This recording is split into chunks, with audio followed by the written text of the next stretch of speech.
tendo uma outra aula aí pelos corredores. Bom, deixa eu passar aqui. Como é que é? Aqui. Então, o estudo de hoje aqui, deixa eu ver se não está cortando. A ideia era trazer, né, como teve lá o sujeito com esclerose lateral amiotrófica e tal, vamos levar alguma coisa que tenha a ver, né, e tal, depois vai ter, né, na discussão lá da neuro também, e de repente esse estudo pode acrescentar lá na discussão e também na avaliação, né, a ideia era que de repente como o sujeito lá vai para o ambulatório lá não sei que dia, nossa, essa mesa aqui tá paia, né, de repente também acrescentar e dar alguma noção e de repente a gente pode aplicar algumas coisas que tem aqui também.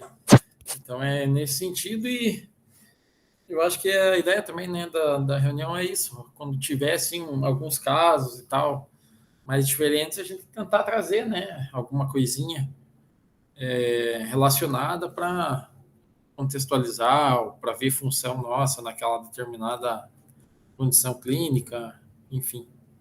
Então, aqui, basicamente, a gente vai estar falando sobre os prejuízos, né, relacionados à fisiologia do esforço desses pacientes com esclerose lateral amiotrófica. E, basicamente, aqui são os achados, né, em relação ao teste de esforço máximo. Então, quem viu lá, agora estou na Blogger, né, daí eu postei lá, né, aquela chamada sensacionalista, né, por quê e como, não sei o que, descubra na reunião, né, você vê.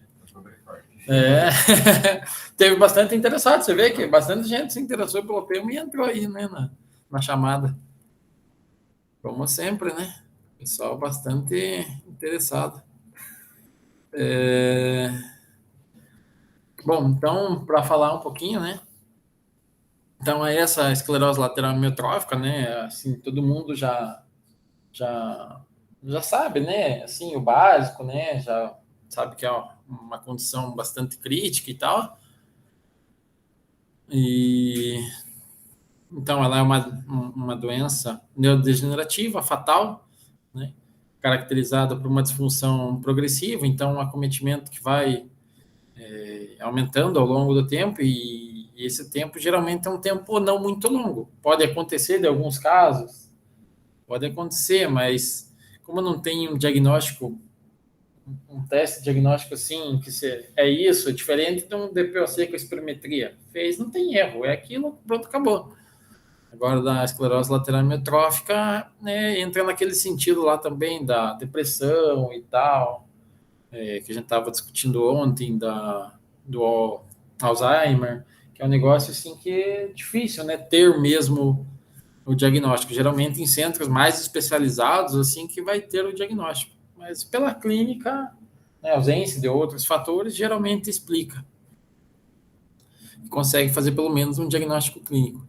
Então, esses prejuízos, né, esse é um ponto interessante, eles são irreversíveis, né, então é um indivíduo que ele vai estar piorando ao longo do tempo, e ele vai apresentar paralisia, disfagia, e eventualmente, né, ou na maioria dos casos, ele vai evoluir a óbito por insuficiência respiratória, né, então essas são algumas condições relacionadas a esses prejuízos, além, obviamente, né, da parte motora.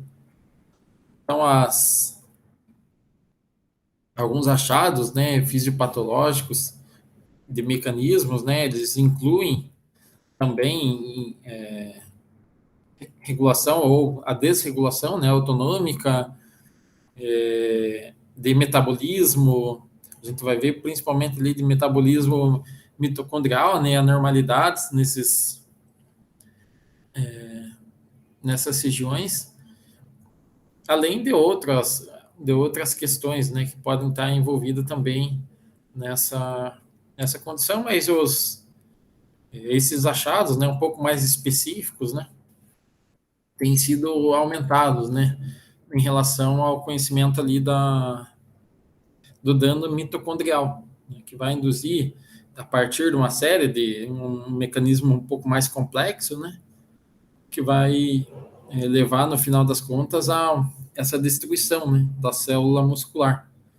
E eu grifei isso aqui só para essa excitotoxicidade, a gente vai ver também na próxima aula de quarta, lá só que no contexto do AVC depois, mas a base é a mesma, né? Seria uma toxicidade relacionada a fatores mais iônicos, né? Nessa desregulação iônica, que a gente vai ver melhor lá na quarta-feira.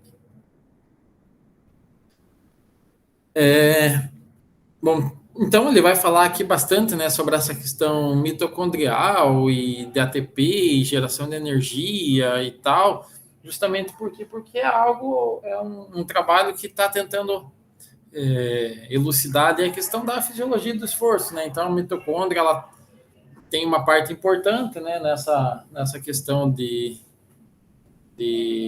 respiração celular, tudo mais e tal, e acaba sendo importante também para o desempenho, né, do cidadão. Então, por isso que está sendo batido bastante aqui sobre esse papel da mitocôndria. Mas aí vocês podem ler ali com mais detalhes, né? Então, ele elenca, né, alguns fatores que podem estar associados, né, a essa destruição muscular, né? Vai falar aqui também da disfunção dos canais iônicos, tudo mais e tal. Opa, só demais. Então seria, né, essa disfunção mitocondrial a principal razão, né, para a limitação ao esforço físico desses indivíduos com esclerose lateral amiotrófica. E aí ele vai citar aqui uma dessas escalas que o Rodrigo aplicou, né? Seriam os métodos de avaliação para você estratificar, né, o nível da doença e tal. Eles acabaram utilizando dois aqui, o King College Staging System e o outro, né, o ALS Functional Rating Scale, que é esse que vocês aplicaram, né? Você lembra quanto que deu na cabeça, sim? Não tem problema, é só para se lembrar, a gente comparava ali, mas não tem problema. Então, são dois questionários, assim, bastante utilizados, né? Pelo que eu vi, assim, a maioria dos estudos usa o ALS FRS, mas parece que o King College ali também, ele tem uma estratificação por números, tipo, de 0 a 5, se não me engano, de 0 a 4, então ele acaba sendo um pouco mais simples, né? Algumas situações acaba sendo mais interessante, enquanto que o outro é um pouco mais complexo, né? Avalia mais coisas e tal, dá um score mais detalhado. Ele vai falar sobre outras questões ali, de teste cardiopulmonar e tal. Podem olhar depois. E basicamente o objetivo do estudo é verificar, né, esses prejuízos na fisiologia do esforço, o que está funcionando de maneira inadequada, né? Utilizando esse teste máximo com esses indivíduos, eles comparam também com indivíduos controle e, além disso, como eles fizeram uma avaliação de longo prazo, eles conseguem utilizar esse teste como um valor prognóstico. Esse que talvez seja o mais interessante. Entre os fatores, lei de inclusão e exclusão, que eu achei mais interessante grifar, é isso. Eles excluíram, né, obviamente, os indivíduos que não conseguiam completar esse teste na bicicleta. E isso vai ter uma consideração importante, porque os resultados que a gente vê são aplicáveis aos indivíduos que têm capacidade de fazer o teste, né? Então, se o indivíduo, de repente, não tem capacidade já de fazer o teste, esses resultados, né, não se aplicam a esse tipo de indivíduo. Em relação às avaliações físicas, eu deixei grifado até para depois a gente pesquisar e ter uma lembrança, né? Eles utilizaram lá um questionário para avaliação desse prejuízo de condições de neurônio motor superior e inferior, que é esse Habits Scale modificado. Então, de repente, quando surgiam outras situações assim que afetam o neurônio motor superior ou afetam o neurônio motor inferior, de repente a gente sabe que tem uma escala que é utilizada. Então, só para a gente estar lembrando depois, eles fizeram uma equação para avaliar essa progressão da doença. Então, como eles foram avaliando ao longo do tempo, eles usaram lá o ALS-FRS como um dos fatores para avaliar esse delta da mudança, da progressão da doença. E, basicamente, assim, os pontos finais do estudo é tráqueo ou morte, né? Então, bom, tráqueo ou morte você vai considerar como a mesma coisa, né? Assim, no sentido do estudo, para você dar o score que daqui a pouco vocês vão entender. Então, é uma estatística, né? É uma estatística de sobrevivência. Então, assim, você precisa elencar alguma condição que você queira avaliar ao longo do tempo, né? A estatística diz o nome de sobrevivência, mas você não está avaliando só sobrevivência, pode avaliar qualquer coisa, né? Mas é no sentido do que, bom, qual que vai ser o meu desfecho? Meu desfecho é morte e tráqueo. Então, quando o cidadão, no momento que ele atingir morte ou tráqueo, eu gravo e ele para ali, né? O estudo, para ele, para nesse momento, né? Quando ele morrer ou quando ele for colocar tráqueo, né? O estudo continua para os outros. Para ele, acabou ali o estudo, né? Ele chegou no desfecho que foi estabelecido, né? Então, as avaliações, elas aconteciam a cada 6 meses, né? Então, bom, nos primeiros 6 meses, o João chegou lá, craque. Bom, parou, o João parou. Depois a gente vai ver ali no gráfico, ali vai ficar mais fácil de entender. Aí aqui uma parte que é interessante, né? Eles utilizaram um protocolo na bicicleta, né? Que vai falar lá do analisador de gases e tal, o eletrocardiograma, beleza. E aqui o protocolo é esse. Então, é 3 minutos pedalando sem carga, 3 minutos, ou melhor, 3 minutos de descanso, 3 minutos pedalando sem carga, né? Carga zero. E daí, ao longo do tempo, a cada minuto, 10 watts era aumentado até a hora que o cidadão não aguentasse mais. Então, era 3 minutos sem fazer nada, daí, quarto minuto, 10, quinto minuto, 20, sexto minuto, 30, e assim por diante, até a hora que ele ia falar, não aguento mais. Com o RPM sendo de 60 a 70, que eu achei até, né, meio bastantinho, mas tá bom. Deu certo para eles, funcionou. E daí ele vai comentar aqui que o teste durou entre 10 a 15 minutos, mais ou menos. Então, vamos fazer as contas lá, João. Você que é bom da matemática. Mais ou menos em quantos de potência que parou? O cara que parou com 10 minutos, parou com quanto de potência? 70, né? 70. Porque os 3 primeiros fez sem carga, né? Então, desconta lá, né? Então, se pensa, 70 de carga, por exemplo, no meu protocolo lá de DPoC é 70, mais ou menos, né? Vamos fazer ali uma margem, né? No meu protocolo lá de DPoC, 70 seria, ó, 15, 30, 45, 60, o quinto minuto, né? E eles também, mas geralmente eles morrem nesse... Então, morrem nesse mesmo tempo, só que é um tempo mais curto, né? Então, aqui eles acabaram fazendo um tempo de aquecimento comprido, né? 3 minutos ali na mesma, né? Pedalando sem nada e tal. Por isso que o teste ficou um pouquinho mais longo, né? Mas você vê que não é, assim, uma carga nem muito alta, né? Mas levando em consideração, assim, questão de saúde, né? Não vai muito além disso mesmo, né? Esse tipo de teste, ele geralmente acaba assim meio rapidão mesmo.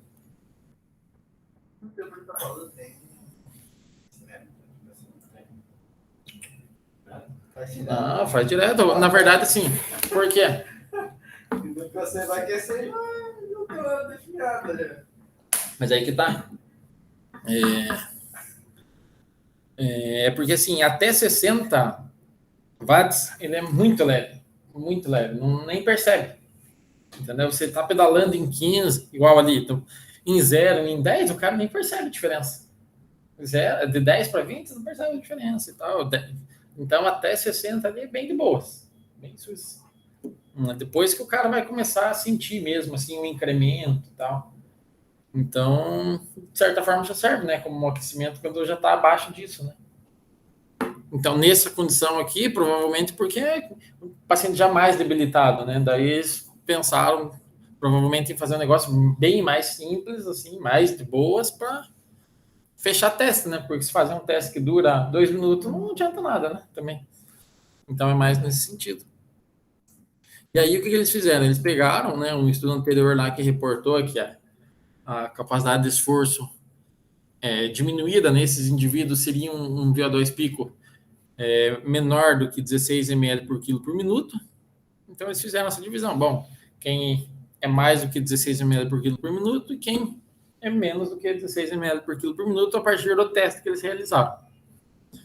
Aí eu grifei aqui o nome dos testes estatísticos, para vocês depois irem pesquisar lá, o que quadrado, para que ele serve e tal, qual que é desse cara, daí o TST, a correlação de Pearson, o ANOVA Way, esses aqui estão lá naquele arquivo, Ben Whitney, Kuskawales, Spearman, tudo isso aqui tá também, regressão linear, daí vocês podem perguntar para Sabrina, e daí o Kaplan-Meier, esse aqui eu utilizei no meu, tá certo? Esse aqui eu tenho que saber, né? Depois no gráfico lá fica mais fácil da gente explicar como é que ele funciona. Daí tem também a regressão de Cox, que acaba sendo um ajuste, né, ali para essa análise de Kaplan-Meier, né? Ele faz esse ajuste assim, de covariáveis e tal, aquela discussão lá que estava ontem, né, na aula lá, o que é esse modelo 2, modelo 3 e tal. É você colocando assim alguns pressupostos lá no teste estatístico, né? Para ele ponderar algumas situações a mais. Ele vai ponderar a questão do sexo. Então, assim, porque a distribuição pode não ser igual. Então, ele pondera aquilo ali. Ele pondera a questão, sei lá, da idade, do peso, né? Essas questões, assim, de tudo que você considera que seja por exemplo, nesse caso aqui, cadê a setinha aqui? Não, a setinha tá no meu. Eles ponderaram lá a idade de início. Bom, a idade de início não pode ser uma covariável que impacta na diferença? Se o cara tem um início de esclerose amiotrófica há um ano, é um cidadão. Se ele tem há um mês, bom, talvez seja outro cidadão, uma outra condição, né? Então ele pondera isso. Tempo da doença. Isso, tempo da doença. Pode ser também. Aqui eles utilizaram tempo da doença, sexo, IMC e daí o sítio ali da doença que a gente vai... Até eu achei que eu tinha marcado. Mas o sítio... Bom, mas a hora que aparecer ali na tabela ficou mais fácil também. Então eles colocaram essas ponderações no teste estatístico, né? Para ele não acabar pesando. Porque, senão o cara que tem uma doença há menos tempo, ele tem uma tendência de ter um resultado melhor, obviamente, né? Assim como o cara que tem, a gente vai ver ali, o sítio da doença diferente também tem um impacto diferente. Bom, vamos lá para os resultados. Tá grifado alguma coisa ali, né? Aqui está grifado que é basicamente 109 cidadãos com esclerose amiotrófica, então você vê, provavelmente um centro especializado, né? Se pegar 109 cara com essa doença, né? E quanto tempo que não levaram, né? Imagine. Eu até nem me lembro que no método aqui tem... de 2017 até 2020, em 3 anos, para se conseguir 100 e poucos, levando em consideração que excluiu uma galera, um centro provavelmente especializado. E China, né? China é China, né? China é 1 bilhão de pessoas, né? Tá ligado? Quase 1,5 bilhão de pessoas. Então, é aquilo. 1 em 100 mil aqui é uma coisa, 1 em 100 mil lá é outra coisa, né? Lá tem 100 mil né? Na esquina. Né? De boas, né? Então, aqui, os resultados. A duração média da doença, então, 1 ano, né? Mais ou menos igual ao cidadão lá, né? Que veio aqui para o hospital. Eu perguntei para você lá para ver, porque aqui a média ficou em 43. Eu acho que o máximo era 48, não era? Ou eu estou muito louco? 48, 54, alguma coisa assim. Eu acho que você está confundindo com o meu. O meu que é 48. Mas é que eu acho que não eram 8 perguntas também? Bom, que o Rodrigo vai ver ali. Eu tenho aqui os dados de baseline, né? Não achei mais nada de interessante aqui para grifar. Daqui nessa figura 2, eles só fizeram essa estratificação, né? Você vê que o VO2 pico, você espera que o quê? Que o cara esclerose ele seja igual, menor ou maior do que o cidadão que não tem esclerose amiotrófica, menor, né? O desempenho do VO2 dele teoricamente tem que ser menor, realmente, né? Menor. Então, isso aqui é um dado óbvio, né? E daí, o que eles fizeram também, ó. Entre os indivíduos controle, 90% tinham mais do que 16 ml por quilo por minuto. Então, você vê que é uma capacidade fácil de ser atingida, né? Os indivíduos ali com 52 anos de média atingiram 90% deles. Já da esclerose lateral amiotrófica, só 55% tinha mais do que 16 ml por quilo por minuto. 45%, né, arredondando, não. Tinha um desempenho menor. Era 48 mesmo? Aí, ó, Sabrina, viu? Não tô louco.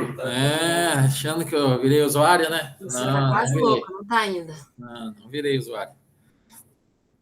Então, você vê, vai até 48, quanto maior, pior, né? A média era 43, né? Então, você vê que não é que o cara é levinho, né? Era um cara... Mas você tem o resultado? Não, né? Bom, vamos ver aqui nas outras tabelas. Quanto mais, melhor. Quanto mais, melhor. Então, era um cara mais de boa. E esse cara tem que ver o nosso ali, né? Entendeu? Mas depois vê, né? Não precisa ver agora. Então, era um cara mais no início, né? Então, aqui, se quanto mais, melhor. Então, eles atingiram quase que a escala máxima, né? Então, nesse um ano, não chegou a impactar tanto, né? Tem que ver ali quanto que deu o nosso ali para ver o impacto, né? Se está muito distante. Bom, em relação a outra tabela aqui, ó. Aqui, repete os dados, né? Folia, né? Já está lá no gráfico, não precisava estar aqui de novo. Mas é a mesma coisa do gráfico lá. Eu nem marquei de novo. Aqui, em relação à frequência cardíaca de repouso, achei interessante marcar, porque deu diferença estatística também, né? Então, ainda que levemente aumentada, está aumentada, né? Nos indivíduos com esclerose lateral amiotrófica, isso é interessante no qual sentido? Lembra que lá anteriormente foi falado de disfunção autonômica e tal? Bom, disfunção autonômica, qual que é a tendência? Aumento da atividade simpática, diminuição da atividade parasimpática. Aumento da atividade simpática, tendência de aumento da frequência cardíaca. Se ela já apresenta em repouso, então faz sentido aqui. Agora, na frequência cardíaca pico, não. Frequência cardíaca pico, a maior é dos indivíduos controle. Por quê? Bom, o controle ele tem uma capacidade de esforço maior, então talvez ele consiga chegar mais longe no teste. Talvez o teste dele seja mais cardiopulmonar mesmo, né, em comparação ao indivíduo com esclerose lateral amiotrófica, além também de disfunção autonômica, que pode ter incapacidade cronotrópica e tal, não atingir, né, frequências cardíacas mais altas. Então, tem essa condição também. As outras variáveis não chegaram a ter diferença estatística. Em relação, né, à função cardiovascular, a função pulmonar, essa curva da ventilação VCO2 foi aumentada também nesses indivíduos com esclerose lateral amiotrófica, e é natural, né, levando em consideração que eles têm também esse prejuízo pulmonar. E nas outras variáveis que tiveram diferença foi o pico dessa razão, né, de troca gasosa, o RR, e também no limiar anaeróbio, né, do VO2 máximo no limiar anaeróbio. Então, também tiveram diferenças, mas aqui um pouco mais sutis, né? E aí, o que é mais interessante, que motivou de trazer esse estudo aqui, ó, são esses gráficos aqui, ó.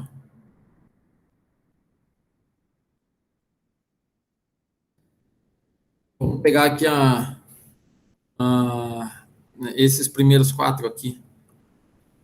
O que ele está mostrando aqui, ó, aqui em relação a VO2 máximo, frequência cardíaca máxima e essa curva de ventilação VCO2, né? Houve uma diferença quando você classifica, né? Quando você observa em relação à classificação lá naquele QSS, QCSS, que é um outro questionário, né? Não esse, aquele outro, né? Que eu comentei, eram utilizados dois, ele tem um ranqueamento lá, né? De 1 a 4 e tal. Então, quando faz essa classificação da doença, você vê, aqui fica mais fácil da gente dizer, né? Bom, o QCSS, quanto maior, provavelmente pior, né? Você vê que eles têm os piores desempenhos, né? Tanto em VO2 pico, quanto em frequência cardíaca pico, quanto na curva do ventilação VCO2. Mostrando já que ao longo quanto mais prejudicado o cidadão está, pior o desempenho físico dele, né? Que também é natural e tal. Aqui esses gráficos de distribuição aqui é basicamente para mostrar, né, em relação essa correlação com a taxa de progressão da doença. Eu acho que tem um outro aqui escrito também, tem. Vamos observar aqui que vai ficar mais fácil, né, porque aqui tem os valores, e aqui, basicamente, a gente vai observar o que já está em negrito aqui, então não destaquei, eu destaquei o que tem as correlações mais fortes, né? Então a gente vai observar o quê? Que no VO2 pico e na frequência cardíaca pico, o dado do questionário e o dado também da evolução ao longo do tempo, né, que acaba sendo uma variável também do questionário, ele está correlacionado com o VO2 pico e com a frequência cardíaca pico, né? Alguns inversamente proporcional, né? Obviamente, a taxa de progressão, né? Inversamente proporcional. E tem uma correlação mediana e estatisticamente significante, né? Então, basicamente, o que está dizendo aqui? Que na medida que o questionário tem um resultado melhor, a capacidade do cidadão no desempenho físico também vai ser melhor. Na medida que a taxa, né, que o indivíduo vai piorando ao longo do tempo, né, que vai tendo um resultado pior, o questionário também, o VO2 também vai estar diminuindo. A frequência cardíaca pico também. Então, por que isso é importante? Isso é importante porque, bom, eu não preciso, às vezes, fazer os dois. Se eles têm uma correlação, eu faço um, eu consigo predizer o outro. E é mais interessante ainda esse aqui, ó. Esse aqui é o tal do Kaplan-Meier. Ver se tem alguma coisa aqui por baixo. Tem. É a estatística de sobrevivência. Então, toda vez que tem um cortezinho aqui, é um cidadão que atingiu o desfecho. Qual que era o desfecho? Morte ou tráfico, não é? Então, aqui teve um indivíduo que no 18, do grupo menos capacidade física, né? Que aqui ele, com 18 meses, ele teve tráqueo ou morte. Então, o estudo para ele acabou aqui.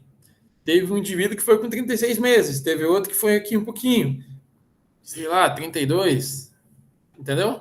Cada tracinho aqui é um cidadão que atinge o desfecho, que daí ele é censurado, né? A linha de cima é o mais apto, né, fisicamente. Então, você vê que eles começam iguais, né? Então, aqui é uma linha que começa igual. Aqui, essas censuras aqui, provavelmente, no começo, provavelmente indivíduo que abandonou o estudo e tal, algumas outras variáveis. Então, a gente vai pegar aqui a partir dos primeiros 6 meses, né? Você vê que começa igual, né?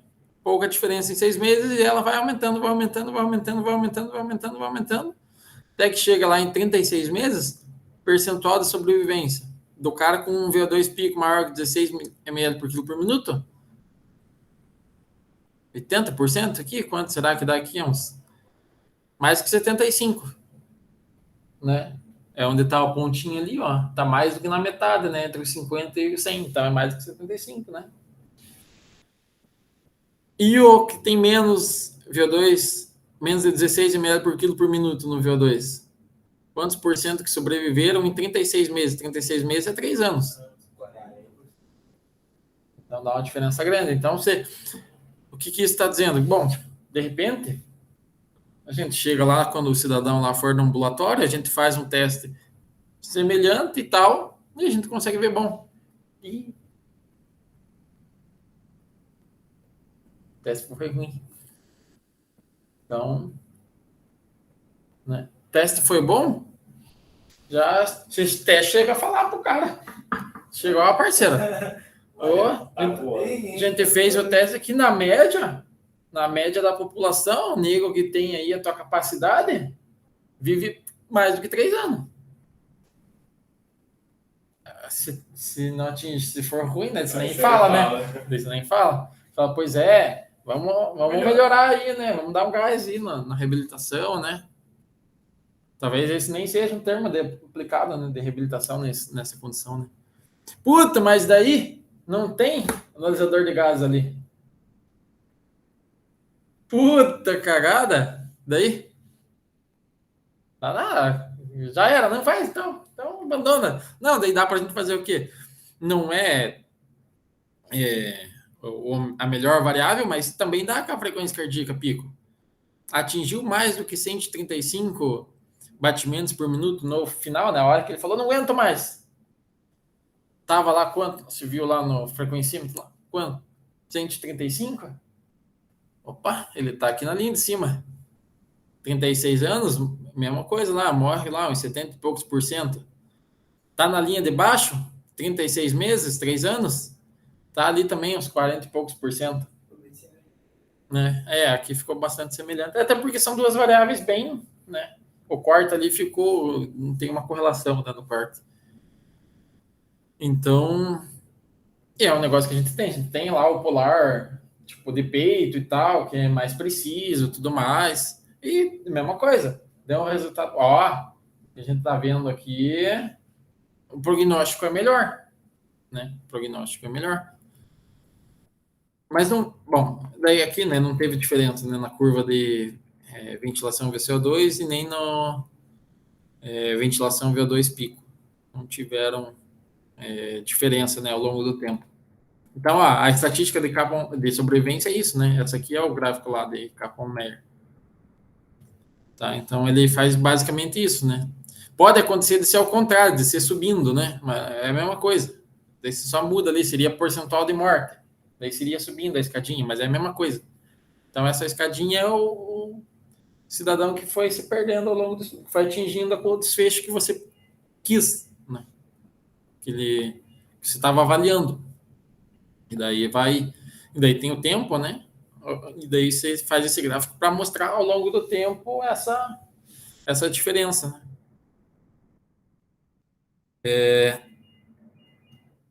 Mas ali é o desfecho inicial, né? Morte ou traque. Morte ou traque. Então, Pode ser qualquer um dos dois. Pode ser qualquer um dos dois. Pode ser qualquer um dos dois. E porque assim, da traque para morte É um humano pela traque. mas não nesse caso, né? Mas tem uns. Os caras de traque não tem, os caras estão fumando pela traque. Mas igual nesse caso, assim, tipo, é um pulinho, né? Porque o cara já tá muito prejudicado, né? A traque já é, assim, quase que uma tentativa salvadora, né? Porque para ele ter ali uma insuficiência respiratória é 2 toques. E daí aqui é a mesma discussão lá do hazard ratio lá, né, de ontem. Né? Lembra lá que foi discutido lá no estudo lá do SPA? É a mesma questão. Acima de 1, que era quantos por cento lá, né? Daí você olha aqui, né, o número, pô. Aqui seria quanto? Esse aqui? Não, 2, né? 0,2. Eles colocaram um aqui a mais só para confundir, ó. 2%, né? Então, só que não teve diferença estatística. O que teve diferença estatística aqui? Né? Em relação ao sítio, né? Da doença. Então, assim, quando ele tem os principais, ou melhor, os principais não, mas o início dos sintomas, ele é espinal ou ele é bulbar? Ele é espinal, ele é motor? Ou ele é bulbar? Ele é mais assim, de disfagia, mais uma questão de fala, alguma coisa assim. O que foi o primeiro déficit? O cara começou como? Esse ele começou com motor, né? Até porque ele tem fala normal, come, se alimenta normal, acho que não tem restrição nenhuma, né? Então, o dele é espinal, né? E você... Não, como que é? Frank? Ah, tá. Chega no outro caso. Não, é o caso da próxima semana. Não, mas ele falava, né? Se conversava. Se conversava normal. Então. A tendência é aos poucos. Sim, aos poucos ir degradando. Mas você vê que o espinal, né? Ele tem um prognóstico pior do que o bulbar. Então, você faz... Você vê que e tem um impacto grande aqui, né? Você vê que é 0,26, né? Então, em relação ao bulbar, é uma diferença grande. Né? Daí o VO2 pico ele tem também esse fator prognóstico, né? Então você vê ali, ó, por que a frequência cardíaca pico não tem tanto? Você vê que é 0,96, né? Mas como a gente não tem analisador de gases, né? É o que a gente pode fazer, né? O VO2, o pico daria um prognóstico melhor, né? Assim, seria um dado mais robusto, né? Porque ele tem aqui 17%, né? Nesse índice de sobrevivência, né? A menos, né, no caso. Então acaba sendo importante, né, essas avaliações. Deixa eu ver se eu gravei alguma coisa aqui mais na discussão.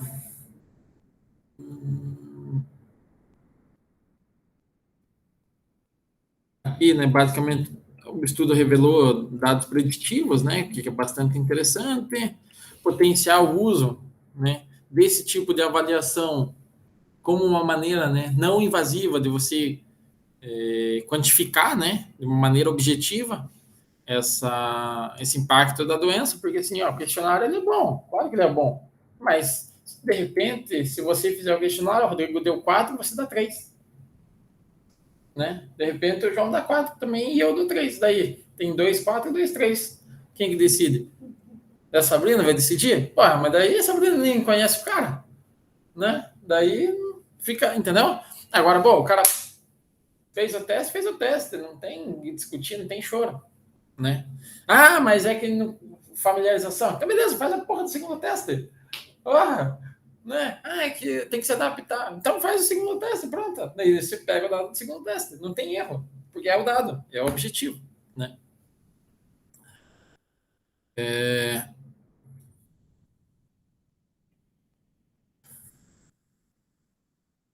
bom, basicamente é isso que vai basicamente repetir ali, né, os coisas. E aqui eu anotei também, né?